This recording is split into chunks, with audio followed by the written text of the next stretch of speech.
Si Martin Romualdez nga po, tulad ng ating Pangulo, kasi speaker siya ng Congress, leader siya ng mga congressmen, hindi lang yung lugar niya yung inaasikaso, ikot ng ikot si Martin Romualdez.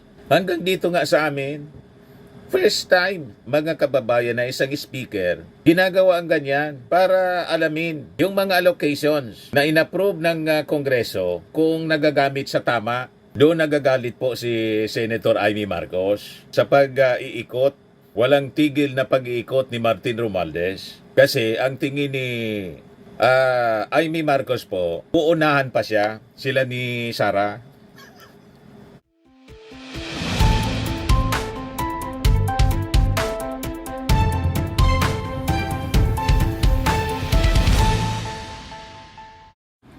Hello po mga kababayan, si Dante Maravillas, Bicolano vlogger, broadcaster, journalist, broadcast journalist from Albay. Kamusta kamo mga manoy, mga manay? O ngayon, ito yung balita. Si Senator Amy Marcos nag-komento doon sa San Juanico Bridge na pinagawa ng kanyang tatay noong panahon. Yung tulay daw, mga kababayan, na neglect ng todo-todo, ng bunggang-bungga, yung tulay. Patama sa ating administrasyon. Yung kanyang kapatid, mga kababayan, pumunta nga doon, nag-inspection mismo para asikasuhin yung napakalaking problema ng mga taga Leyte and Samar kasi apektado na nung economy. Pinatatamaan kasi ni Senator Amy Marcos si pinsan niya, Martin Romualdez, na sinasabing walang ina-allocate yung Congress na sufficient funds para sa rehabilitation. Binakbakan po, sinupalpal mga kababayan ni Princess Abante, yung bagong spokesperson po ng Kongreso. Sabi ni Attorney Princess Abante, anong naging ambag niya? Matindi po pag nagsalita itong anak ni outgoing congressman, Manila Congressman Benny Abante. Talagang diretso ko magsalita. Bakit anong naimbag niya? Sinupalpal mga kababayan yung presidential sister. Yan sabi dito. Attorney Princess Abante left this question in the minds of the public amid Senator Marcos' tirades against the House for allegedly allocating mere pennies to the Visayas Bridge rehabilitation. Sa press con kanina, Abante belied the senator's claim that the allocation for the bridge from 2018 to 2025 can only cover pintura at konting rehabilitation. Sabi po ni Princess Abante, ito po, public records naman to, yung mga budget allocated to the San Juanico Bridge since 2018 pa, even the time na bago pa naging speaker si Speaker Martin Romualdez. And bilang isang taga-Tacloban, as his representative for that region, talagang part of his advocacy to make sure na may akmang mga pondo para sa programa at proyekto sa kanyang pinaglilingkuran.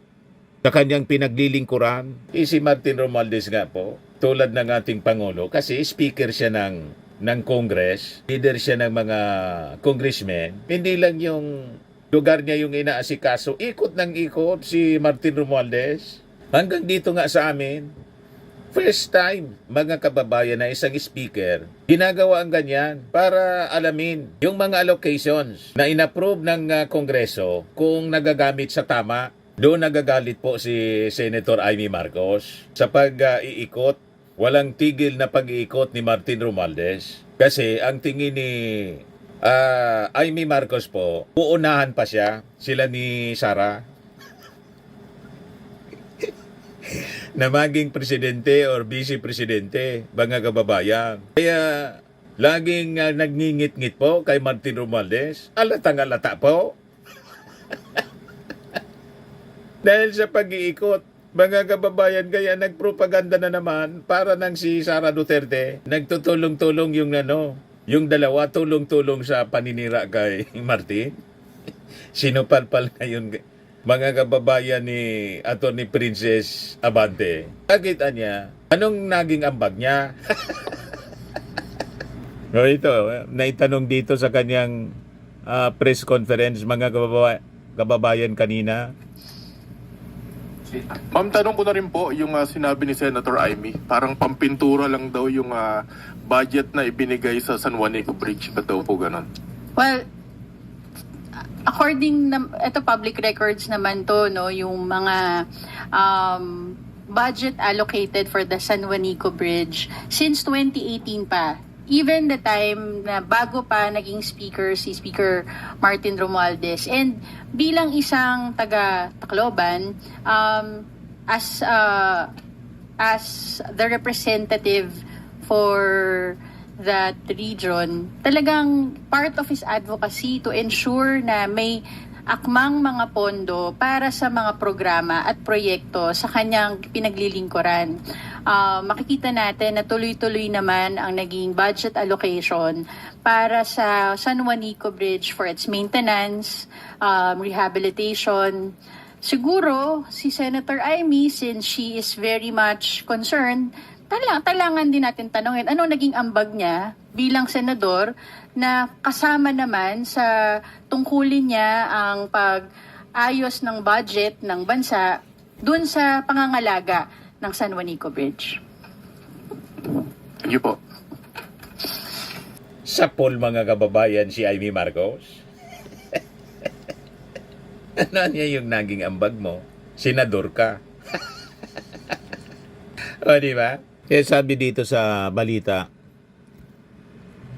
it had previously been brought up in plenary discussions that 399.1 million pesos had been appropriated by Congress para sa rehabilitation and repair nitong 52-year-old ng tulay. Yan nga yung sinasabi ng ating Pangulong Bongbong Marcos, nineglect siya ng mga previous administrations. Simula ng ma-exile yung kanyang matanggal people power yung kanyang tatay, hindi na po inasikaso itong San Juanico Bridge. So ngayon lang, you see, dapat talaga may maintenance siya. Napakatanda na po ng San Juanico Bridge at ang maganda nito, tumama na lahat yung mga malakas na bagyo, pati yung Super Typhoon Yolanda. Hindi na po yung San Juanico Bridge. Talagang malakas, maayos yung pagkagawa, pero siyempre, normal ang mga infrastructure na mag-deteriorate over time. Importante talaga yung mag-allocate ng pondo para sa rehabilitation, maintenance. So based on data na galing po sa Department of Public Works and Highways, the following amounts were appropriated: 27 million noong 2018, 22 million 2019, 105 million 2021, 4.3 million for emergency repairs, 90.6 million noong 2022, yung panahon na ito ng ating Pangulo, and 150 million noong 2023. So hindi totoong neglect ng Kongreso kasi yung Congress nag-allocate naman po ng malaking pera. So yun ang tanong ni Atty. Princess Abante. Kayo anya, anong contribution ninyo? Anong ambag ninyo? O ngayon, may mga iba pang topics, mga kababayan, na naitanong sa presscon kanina po ni Spokes Abante. Pakinggan natin yung mga importanteng mga issue. Fake news. And I'm asking this kasi recently lang, mismong isang senador, si Senator Bato de la Rosa, ay nag-share nga din ng isang AI-generated content na against sa impeachment, wherein si House Assistant Majority Leader Zia Alonto Adjong nasabi niya na isang worrisome to, na isang pampublikong official pa yung nag-share ng video na may AI content, and even si House Prosecution Panel spokesperson Attorney Antonio Bucoy, sinabi nga din niya na kumbaga he's propagating alay sa panig po ng liderato ng Kamara. Ano po masasabi nyo rito? At dun din update sa paglaban sa fake news. Bilang mga opisyal ng bayan, may tungkulin tayong lahat na magtaguyod ng katotohanan. dapat hindi sa atin ang gagaling yung pagpropagate ng mga peke at maling impormasyon katulad ng mga post sa social media, whether that is mga intriga, paninira, paratang, or AI-generated content. No? Nakakalungkot pag public official pa ang gumagawa nito dahil nasa posisyon ang isang public official para ma-steer ang public sentiments, ang pananaw ng tao, at also bilang ehemplo din sa mamamayan. Kaya nga dapat maging responsable tayo. Hindi lang to irresponsable, kundi delikado para sa mga opisyal ng bayan.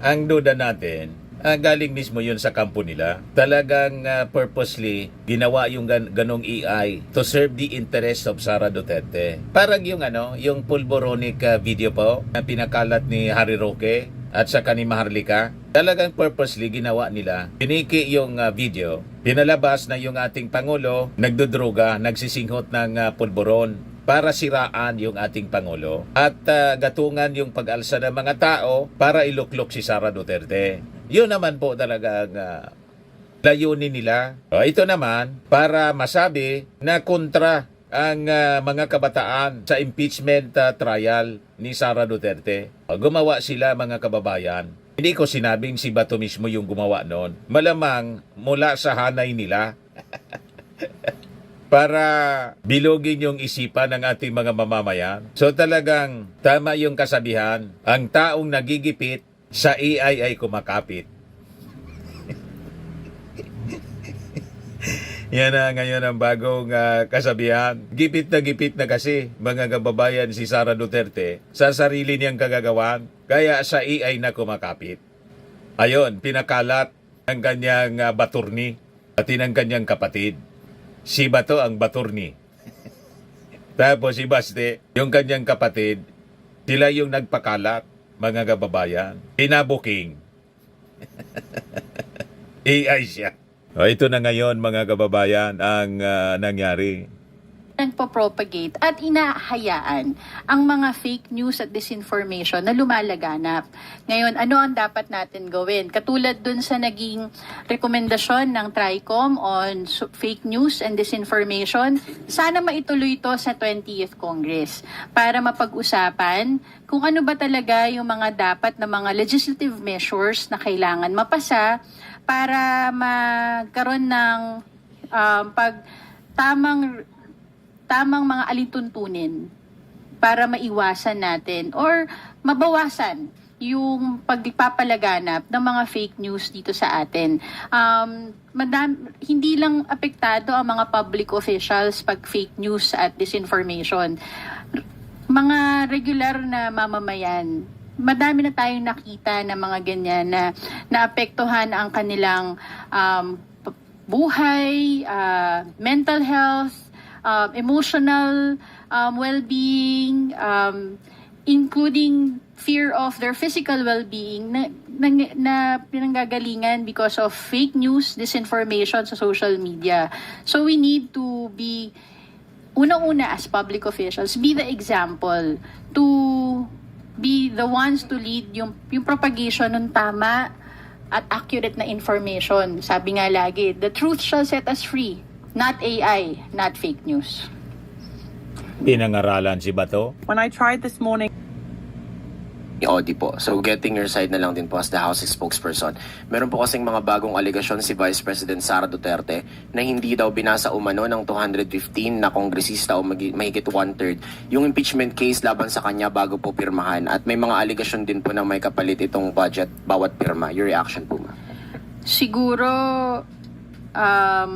dapat maging klaro tayo dun sa mga paratang na ganyan. Hindi pwedeng dinadaan lagi sa intriga yung mga ganitong aligasyon, lalong-lalo na pag ang sinasabing aligasyon ay paninira hindi lang sa integrity nung individual na representante na pumirma, kundi mismo dun sa institution na kinabibilangan ng mga representanteng ito. nung sila ay pumirma at sumumpa, kasama dito yung pagsasabi na sila ay binasa nila at naintindihan nila at pinapatunayan nila na sila ay sang-ayon para ituloy ang impeachment laban kay Vice President Sara at i-transmit ito sa Senado. Tungkol naman sa may nakuhang favor or bayad ang ating mga representante, naniniwala ako na yung 200 plus na congressmen na pumirma doon sa impeachment ay pumirma hindi para sa halaga o anumang pabor na makukuha, pero para sa paninindigan, sa sarili nilang paninindigan. Baka masyado na silang nasanay na lahat ng galaw ng kanilang mga kampe ay kailangan may bayad. Pero dito sa Kongreso, sa Buenildahan Kamara, po. hindi ganyan ang mga miyembro ng Kamara na kailangan bayaran para gumalaw. Ang importante, meron silang integrity at meron silang paninindigan sa kanilang mga desisyon. Nag-back to you po. Mahilig sila talaga sa intriga. Pinalalabas, mga kababayan, pinapakalat. Yan ang mga mababasa natin mula sa kampo ng mga DDS. Binayaran daw ng milyong-milyong halaga para pumirma sa impeachment laban kay Sara. Ganon, mga kababayan. Si Sandro Marcos, hindi mo kailangang bayaran yon. Kasi yung tatay niya, nanay niya, at tito niya, pinagbantaan ni Sara. At yung mga congressmen, talagang pipirma po, lalo't so yung article, number 2 article of impeachment po, yung paggamit ng confidential funds na nang magsagawa sila ng investigation, todo cover up. Yun ang nangyari, mga kababayan. Sila yung sila pa naman ang nagbigay ng pundo kasi sila yung sila yung pinanggagalingan mga kababayan ng budget allocation. So anyway, ayan po mga kababayan ang mga patama ni Atty. Princess Abante. O ngayon, may bagong produkto po kami na tinitinda.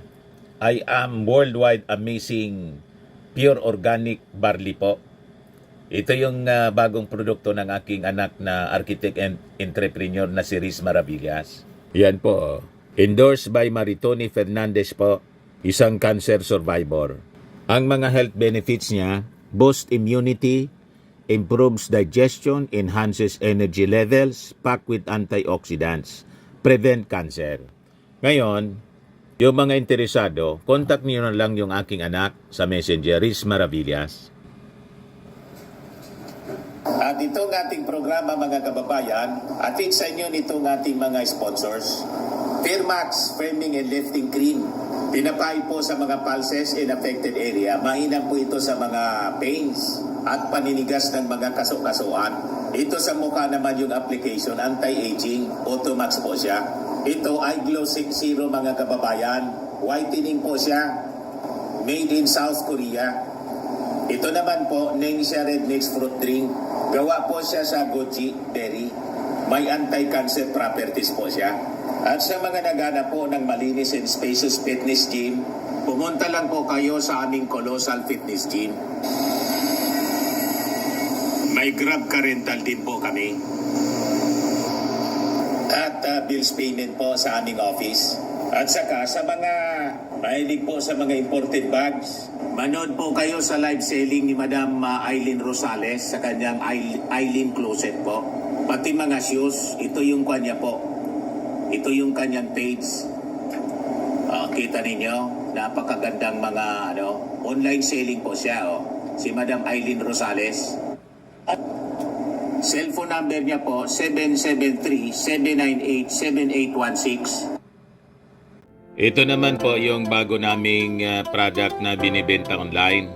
Eye Glow Serum, whitening po siya. Tingnan ninyo yung epekto sa aking anak na architect before and now. Yung mga inquiries po ninyo, dumiretso na lang kayo sa kanyang Facebook account, Riz Maravillas.